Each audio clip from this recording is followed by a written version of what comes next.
When you adopt, people in your life expect you to be really excited and happy after you bring your child home. I mean, let's be honest, you expect yourself to be excited and happy. After all, you've waited so long, you've done countless amounts of paperwork, you have spent hours in trainings, having your home study done, all of those things, and now the child is finally home with you. But what happens when those kind of warm and fuzzy feelings that you expected to have right away aren't there yet? A big reason you might be feeling this kind of guilt or worry about why you're not super happy right now that you have this child home with you can often be boiled down to the fact that we are mixing up love with attachment.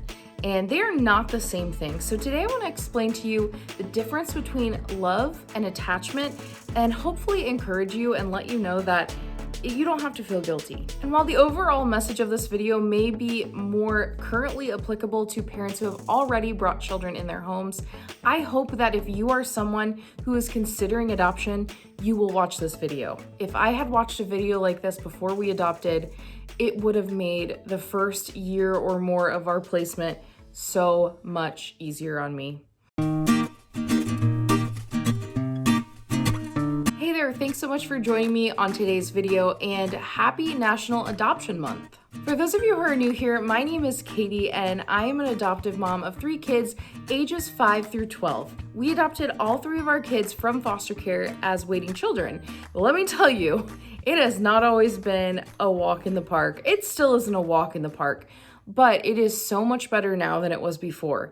And I've just learned so many things along the way about adopting waiting children, what the process looks like, but also all the emotions and feelings that go in with all of this. And for those of you who do not know, I am actually an adoption consultant, and I do calls with prospective adoptive parents who are really thinking about adopting from foster care and want to know how to get started, want to make sure that they're actually ready to do so.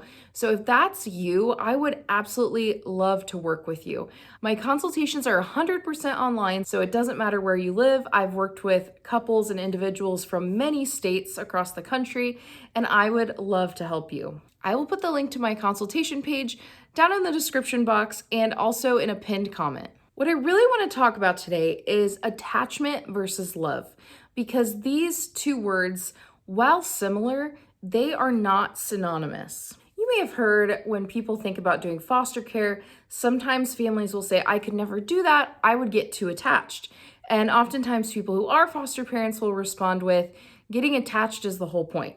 Now, I agree that attachment is super important, but what if you are in a situation where you are fostering or adopting and you are not attached? You are not developing that attachment that you may be expected to be instantaneous. It is a very unrealistic expectation that we as foster and adoptive parents place on ourselves to be instantly attached to children that we are just meeting. Honestly, it doesn't make sense to get instantly attached, and I think it's actually impossible to be instantly attached, which is why today I want to talk about that difference between attachment and love.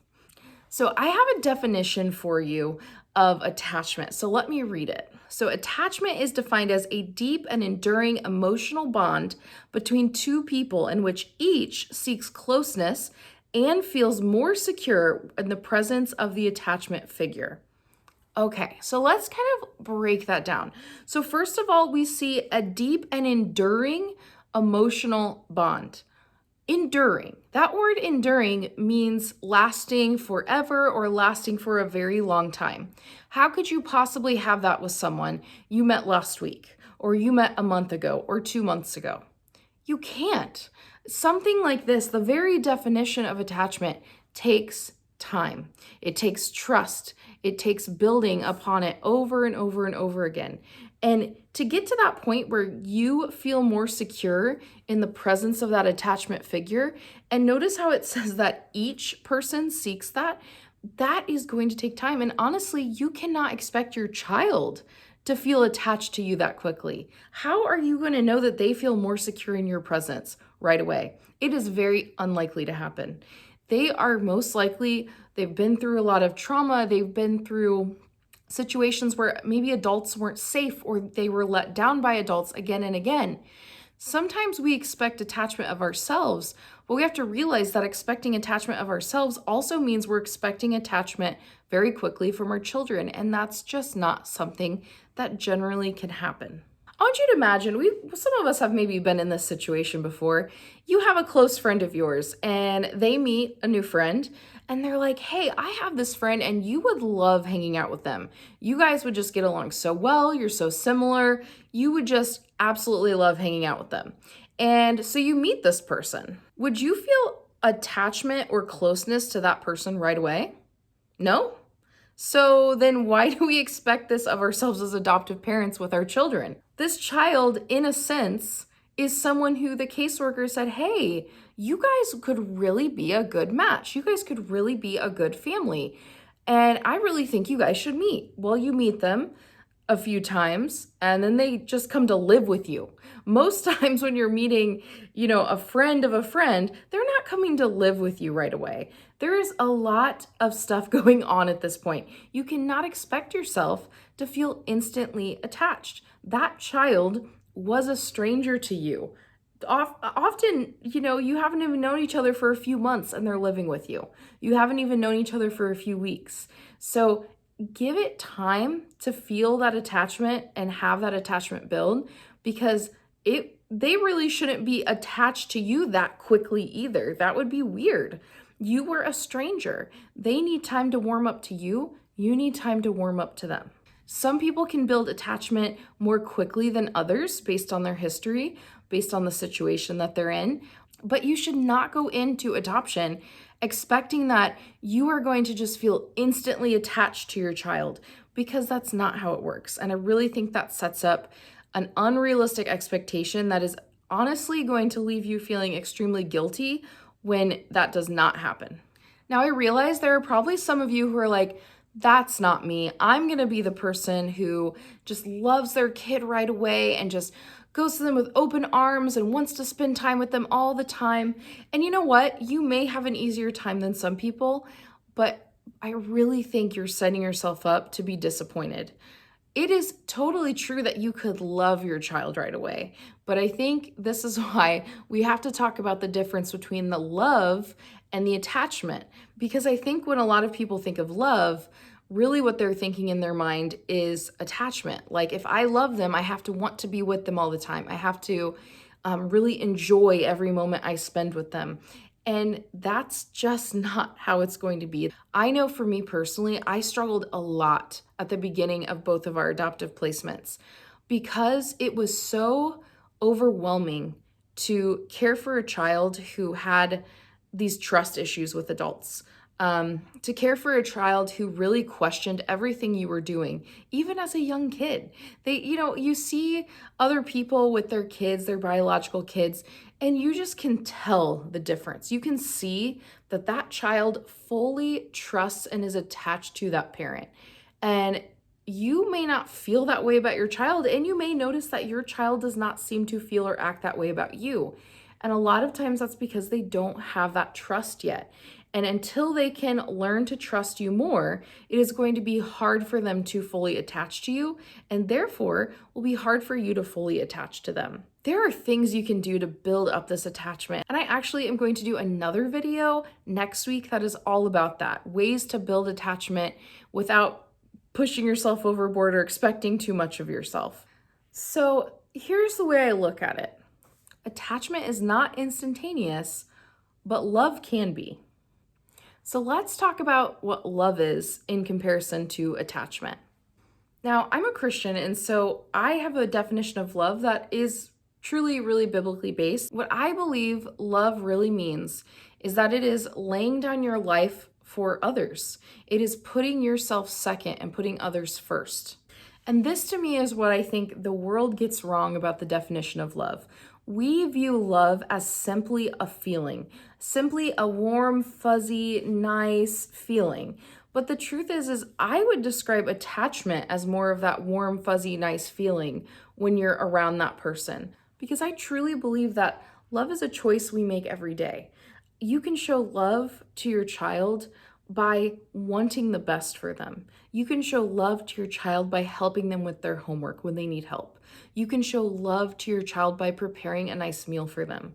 You can show love to your child by sitting next to them on the couch. Okay, there's so many ways that are so simple. You can show love to your child even when those warm, fuzzy feelings of attachment are not there yet because they haven't had time to grow. And if I could go back in time and tell myself, as we were just starting this adoption journey years ago, I would tell myself, do not pressure yourself to have all these warm and fuzzy feelings right away with your kids or even within the first few months, because I had so much guilt and so much shame for not feeling a certain way. Even though I was loving my kids, I was pursuing services they needed, whether it was at school or with mental health. I was helping them with homework. I was preparing them meals. I was planning family trips together that we could go and have fun and bond and give them good memories. I was planning out their birthdays and their Christmases in ways that I could show them that I care about them. And so that is what you can focus on. You do not need to pressure yourself to have attachment when it's just not there yet.